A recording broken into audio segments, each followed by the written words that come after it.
sy tsy mila zavatra betsaka aloavinao foana ny tosako dia vita. Ampela soa izy any na avoaka baka ambony fa perte aloha natao baka ambany. Tongotra tsara tefy tsy ohatry ny carte de Madagasikara. Ratsan-tanana malalaka tsara tsy ohatry ny sakaviro.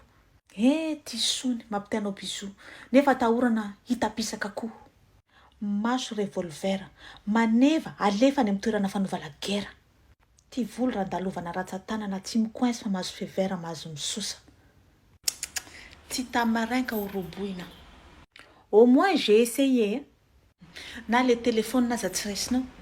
Si zay, depuis ny iPhone 14 any boko ohatran nisy namosavy aby ny ancien téléphone nay sisy réseau. Zay indray aloha tsy problème ako. Da lasa problème nao avao koa zany izy amihoky.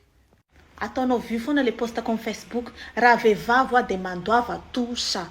Zaho aloha sy hivadika lehilahy misy na handoa na sandoa ny tosanao. Hanareo miposta fitakia tosa amin'ny Facebook io zany, iza gna fabaraka voalohany? Hanareo gna fabaraka voalohany satria hainy izao tontolo izao fa hanareo sy misy vola fahita au moment io zany dia mitakitaky ny tosa madinidiniky par-ci par-là. Za tsy mivaky izay eritreritra n'olona any. Lasa miboridana amin'ny lalabe igny raha ohatra ka tsy mivaky lohan'ny zakan'olo hanao. Anao nindrana ilay vola tena nahainy teny mihitsiny. Anao sy mahay resaky n'olo te hahazo. Anao mbô sy nahita lehilahy rota kiloty mila vehivavy.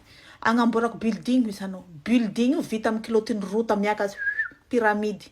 Mahatsapa tena. Zaho ane mahatsapa tena. Fa le ho tsapatsapako misy sy misy. Atolosiko anao ny ratsan-tagnako. Folo ambony, ratsan-tomboko, folo ambany. C'est tout ce que j'ai. Za koa tsy hiala eto. No sy hiala eto anao, proposition ngana. Zaho fa namasaky sakafo. Zaho nagnanao 25 000. Fiaigna fa lavo, omeko sakafo anao da hivino moins 12 500 zany ny tosanao aminahy. Za tsy noana. No fa voky ny kibinao, omeko anao ary ny sakafo panahy. Testameta fahadimy. Hoy Masimbavy Pauline. Depuis quand misy ndray ny testameta fahadimy? Depuis ny fiangona mikorota be io. Hoy Masimbavy Pauline. Pezia numéro 13.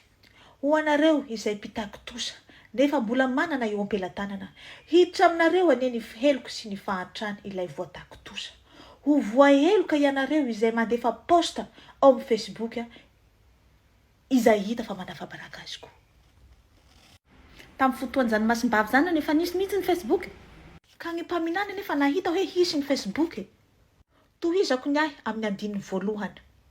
Fafao ho izy sisiny ranomasonao.